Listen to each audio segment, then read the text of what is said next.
14,000 contract short term. कह सकते हैं कि आप ये थोड़ा सा ऑप्शंस के एक्सपायरी का इम्पैक्ट भी था, लेकिन आशीष आई थिंक मोर और लेस हमने जो आखिरी के 1 घंटे का प्रेशर दिखा वेडनेसडे को, वो एक्सपायरी रिलेटेड प्रेशर था।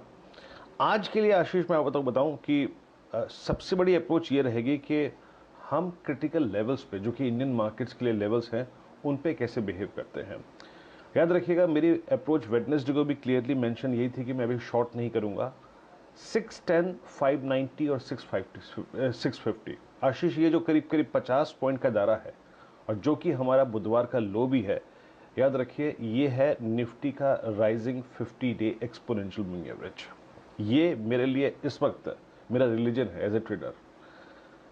यहीं पर अगर आप देखें 14,500 और 600 के बीच में काफी स्ट्रॉन्ग पुट राइटर्स खड़े हैं और ऊपर की तरफ 6 दिन की कैंडल ग्रीन बनने के बाद जब वेडनेसडे की अगर आप देखें रेड कैंडल बनी है, उसका लो एग्जैक्टली यही है 656 650 का रेंज।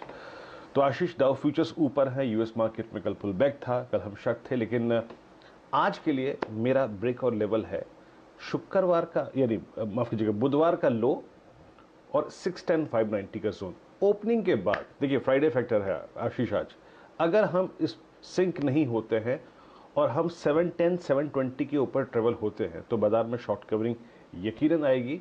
जो 2 दिन की सेलिंग थी और जो शॉर्टिंग थी वो कवरिंग में बदलेगी और ऊपर की तरफ हम 790 800 दे सकते हैं।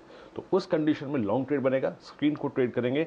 लेकिन on the contrary market message अगर नीचे का आएगा, यानी 610 590 का जोन वॉलेट होता है, ये 50 डे का जोन, तो डेफिनेटली शॉर्ट करेंगे। कहां तक के लिए? 510 490 के जोन तक के लिए। लेकिन याद रखिएगा ये लेवल बहुत इंपॉर्टेंट है आज के लिए, 610 और 590। एक और चीज आशीष, निफ्टी बैंक सिंक हुआ लास्ट आवर में और इसने 32,500 के लेवल को एक छोटे से फ्रैक्शन से वॉलेट किया। लेकिन याद रखिएगा आशीष, अभी भी 32,000 और 32,070 और 32,250 यानी करीब 250 पॉइंट पे निफ्टी बैंक का बहुत स्ट्रांग बेस है। मेरे को ये लगता है कि अगर हम ओपनिंग के बाद 32,250 के जोन को अगर होल्ड करते हैं तो बाय करेंगे और हार्ड लेवल से बैंक निफ्टी बाय नहीं करेंगे। डिप मिलेगा तो बाय करेंगे, लेकिन 32,000 32,250 ये एक क्रिटिकल लेवल है।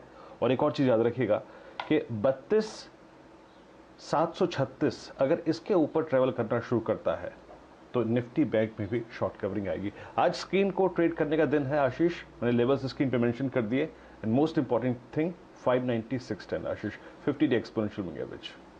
ओके, लेवल्स आप लोग की स्क्रीन पर। आज के ट्रेडिंग बेट्स, निर्मल बंग कह रहे हैं जेएसपीएल यानी कि Jindal steel and power limited बेचने के मौके हैं, 430 के लेवल्स के लिए अप्रोच करें। मोतीलाल ओसवाल फाइनेंशियल सर्विसेज का आज का टॉप कॉल है टाटा मोटर्स, खरीदना है 335 के लक्ष्य के लिए। रेलिगेयर ब्रोकिंग कह रहे हैं भाई टोरेंट फार्मा भी खरीदा जा सकता है। सीएमपी यानी कि जो प्रीवियस क्लोजिंग थी 27-25 के जोन्स पे, वहां पे बाय इनिशिएट करिएगा अगर उन लेवल्स पे मिलता है। 2900 तक के लेवल्स इवेंचुअल टारगेट्स होंगे। सारे ट्रेड्स के stop losses please note down. और आप देखिए रेवेन्यू में करीब 15% तक का इजाफा, 12,796 करोड़ का यह आंकड़ा नजर आया। एबिटा में 31% तक की ग्रोथ दर्ज हुई, 2,839 करोड़ तक का आंकड़ा। ऑपरेटिंग मार्जिन अनुमान था 21% पर आएंगे, 22% पर आए, तो ये एक बीट था। और प्रॉफिटेबिलिटी में हमने देखा है करीब करीब 74% तक की वृद्धि देखने को मिली है। 1,361 करोड़ का आंकड़ा यूपीएल ने पोस्ट किया। एक्सेप्शनल कॉस्ट रहा है इस पारी तकरीबन 80 करोड़ का, जो प्रॉफिट में भी आप जोड़कर देखेंगे। नतीजे अच्छे हैं, मजबूत तिमाही यूपीएल की ओर से, और इन्होंने जो गाइडेंस दिया था दरअसल FY21 के लिए वो अचीव भी किया है। अब आइए लूपिन के नंबर्स पर, जहां पर हमने देखा है नंबर्स इन लाइन है। हालांकि रेवेन्यू उम्मीद पर खरा नहीं उतरा है, थोड़ा सा प्रेशर है, करीब 2% तक की गिरावट देखने को मिली है। तो रेवेन्यू का आंकड़ा 3,783 करोड़ पर आया। एस्टिमेट यही था कि ये थोड़ा सा फ्लैटिश रहेगा, लेकिन दबाव देखने को मिला है। इबिटा लेवल पर 35% तक की ग्रोथ है, 707 करोड़ का इबिटा। प्रॉफिटेबिलिटी में 18% तक की वृद्धि देखने को मिली और प्रॉफिट बढ़ा है क्योंकि टैक्स आउटफ्लो दरअसल इनके लिए इस तिमाही में कम रहा है।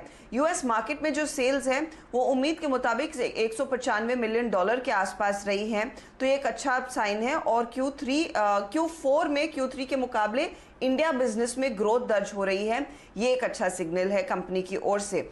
एपीआई बिजनेस थोड़ा सा फ्लैट रहा है, लेकिन पिडिलाइट और ये स्टॉक क्योंकि आउट परफॉर्म करता दिखाई दे रहा है। यहाँ पर अगर आप ध्यान दें रेवेन्यू एक बीट है, प्रॉफिटेबिलिटी इन लाइन है, लेकिन मार्जिन्स पर थोड़ा सा दबाव आया। तो ग्रॉस मार्जिन्स में